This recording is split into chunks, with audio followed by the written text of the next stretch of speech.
Good day, folks. Everything new under the sun. I apologize. I haven't made a video a couple of days. I've been busy with a lot of things. Kids, getting the house in order, getting our things in order, harvesting chickens, and just doing a lot of things. Getting the solar kind of figured out and rolling along. Getting ready for winter. I'm going to have some wood coming shortly. And all these things in preparation for what appears to be right now, the collapse of a civilization, world economic trouble, world economic collapse, World War III. You look at the events, and the Middle East is just exploding. Ukraine, Russia is absolutely old news at this point. Nobody's talking about it. No news organizations are really talking about it. It is all Middle East news. Why? Because even if you're not a Christian, there's a lot of eschatology in the Christian faith. Even if you're not a Christian, somehow people know that Israel and the Middle East is kind of the center of the world, the center of things that are happening.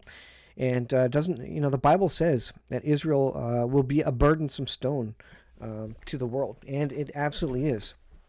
What is the whole world doing? They're looking at Israel right now, and they're denouncing Israel. And interesting, I saw that Blinken was in Qatar trying to tell Al Jazeera to tone down the anti-Israel rhetoric because it was causing people around the world to get upset and to make the situation worse and to encourage fighters to go in, etc. And it's an interesting thing as we see him attempting to manipulate media.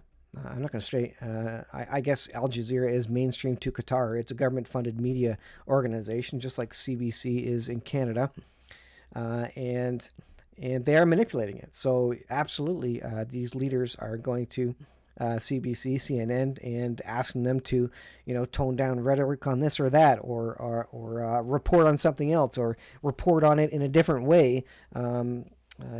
For whatever their end goal is. So interesting looking at Blinken attempt to manipulate media sources. And, whether you agree or not with Al Jazeera, what they're doing, etc., there is a manipulation from political folks across the world. And so is mainstream media a source of truth? Probably not. Is any other alternative media a source of truth? Not absolute truth, that's for sure. There's lots of errors everywhere, so you need to be careful. Now, as we look at my timeline of the return of the Lord, over the years I have adjusted it forward because I don't know exactly when the rapture is going to occur. I don't know exactly when the Antichrist is going to appear and when there's going to be a peace deal created. But I think they come at a time when the world is in the middle of World War III, maybe after the destruction of Damascus, and therefore possibly Psalm 83 as well. You see that cluster of red arrows on the left-hand side. So we have Psalm 83, Isaiah 17, destruction of Damascus, and boy, have you read the news that they're blowing up airports right now around Damascus, left, right, and center. And then Ezekiel 38 and 39, which is an invasion into Israel. There's a hook in the jaw that bring these kings from the north down into Israel to take a spoil, to take gold and silver, to take food. Sounds like it comes at a time when there's a worldwide famine and worldwide economic collapse, because they're not just trying to destroy Israel, they're taking all the goods. So they're stealing everything. So, and what would be the hook in the jaw? Well, the hook in the jaw could very well be the Isaiah 17 process, the destruction of Damascus. We know Russia has agreements with Bashar Assad and Iran to protect in large part Syria. So if Israel went there and kind of crossed that line and took out Damascus, that would be effectively calling to war Russia, Turkey, Iran, and to Israel. So Isaiah 17, I think, is a turning point. When that happens, look out, folks. Bible prophecy has come to pass when that has happened, and things are just getting started at that point. And look for the Antichrist shortly after, as the whole world calls for peace and security. All right, let's go through the news quickly, and I want to just make some comments. Zero Hedge, Israel a nuclear wild card dangerous road to Armageddon. Look at the use of biblical language. A lot of biblical language, eschatological language being thrown around here as all the war hawks are out and everybody's speaking about war and the tinderbox that is the Middle East. Here's Blinken, Austin. We're ready for war in the Middle East. Isn't that kind of an ominous statement? We're ready for war in the Middle East. They as if, it's not saying we're ready if war starts, but we are ready for war. He does go on to say, this is not what we want. We don't want escalation. But the U.S. forces are ready for war there now. Interesting that the Gaza invasion has been delayed, and the suggestion is because of the U.S. is getting ready their air defense systems. This is warnews247.org there, or not .org, -gr. It's a Greek website. Let's see. Armageddon plan to evacuate. It says, oops, I'll go back to there. Plan to evacuate 600,000 Americans. There we go. That's what I wanted. So 600,000 from Middle East. So the U.S. is removing all Americans. The U.S. is deploying 12 new aircraft systems, air defense systems, air-to-air systems. Air-to-air systems is what it means. And F-16 squadron. France sends FS Tonnerre. So they're evacuating citizens. Diplomats have been removed. Everybody is being told to get out of Lebanon, for example. U.S. citizens from all over the Middle East, and because I think what they believe is that this is going to escalate, and it sounds like they're getting their people out before Israel goes to war. Because if Israel invades, the Arabs and the Arab nations will come in and battle with Israel. Proof this is. Again, Warners 247, thousands of Egyptians on the trigger. Israeli plan to displace Palestinians to Sinai.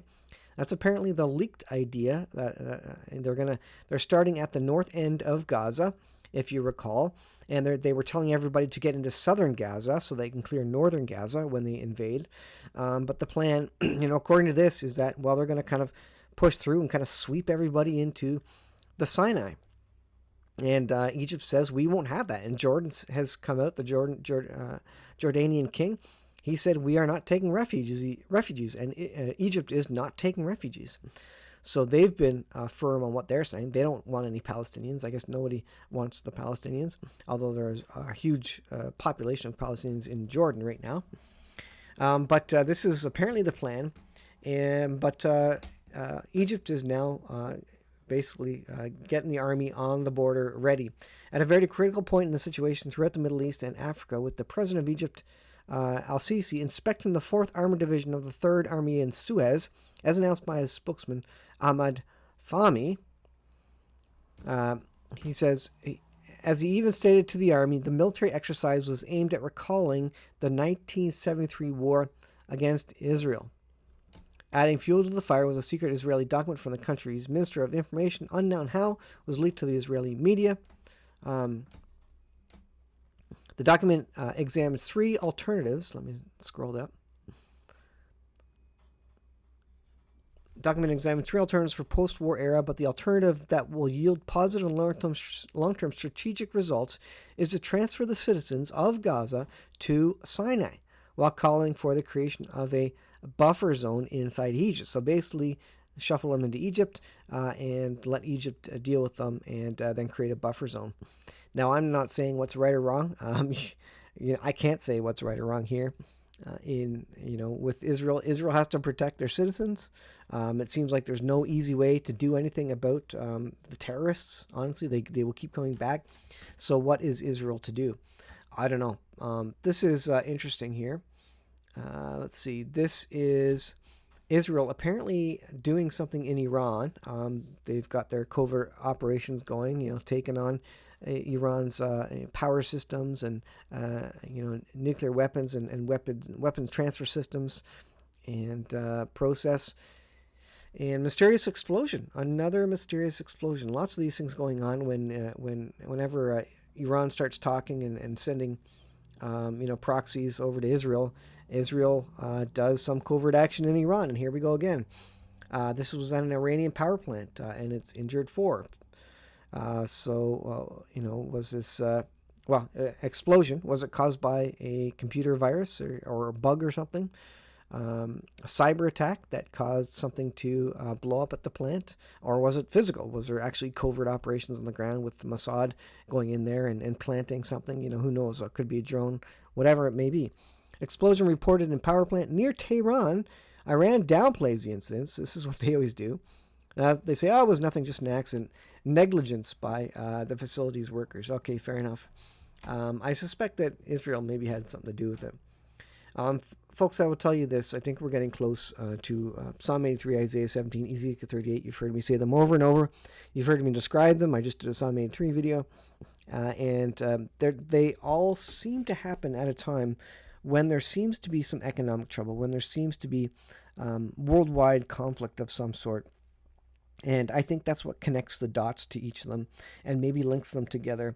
One leads to the other. Psalm 83 leads into Isaiah 17 as Israel gets desperate. Isaiah 17 then triggers and is the hook in the jaw for Gog of the land of Magog in Ezekiel 38 and 39, which draws them into battle. And the battle gets bigger and bigger. And, where's the United States in all this? Interesting that they're not mentioned. Or any significant Western country, Canada, Britain, Australia. Where are these names in the countries that are mentioned in End Time Bible Prophecy? They're nowhere. Have they been taken out? Are they in the middle of economic collapse and they're just dealing with their own citizenry, trying to keep peace in their own countries because Mad Max is happening and people are desperate and the world is at war? And so their names aren't, their countries aren't named. And so I would suspect they were taken out, or they don't have the willpower, or they don't have the ability to back up Israel at that point in time. And that's fine, because God uses it as a time to show Israel that, Israel, you need to call on God. And so interesting stuff that's happening here. So I'm going to leave it there. This is short. You need to be prepared. If you don't have, fuel, if you don't have,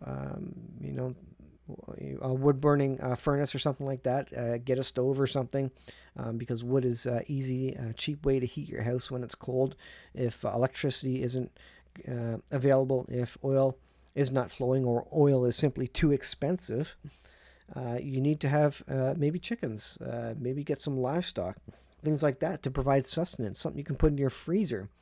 And you need to be thinking about these things.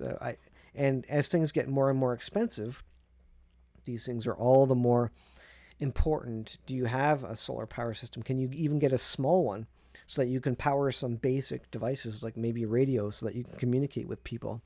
I think when World War III does start, the communications are the first thing that are going to go down. So you need some basic way to recharge some basic things. Cell phones are not likely to work, but you need a way to charge your radio so you can get information from, government, at least it's information, or whomever else is putting information out there, ham radios, that sort of thing.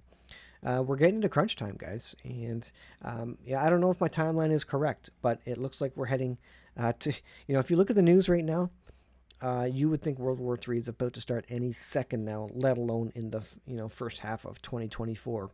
So pay attention, folks. Look up, for your redemption draws nigh. The Lord will come and is coming, but these things are going to come first, and the Antichrist is going to come first, and he's going to deceive many before Jesus comes. And so we need to be watching for these significant events, be prepared for them, be wise, and use our brains. But I think we're going to be here for the next 3.5 years until the abomination of desolation. And so we're going to be around for significant persecution, I do believe. So you need to prepare your hearts and minds for that ultimately. And most important, keep your faith strong in the Lord.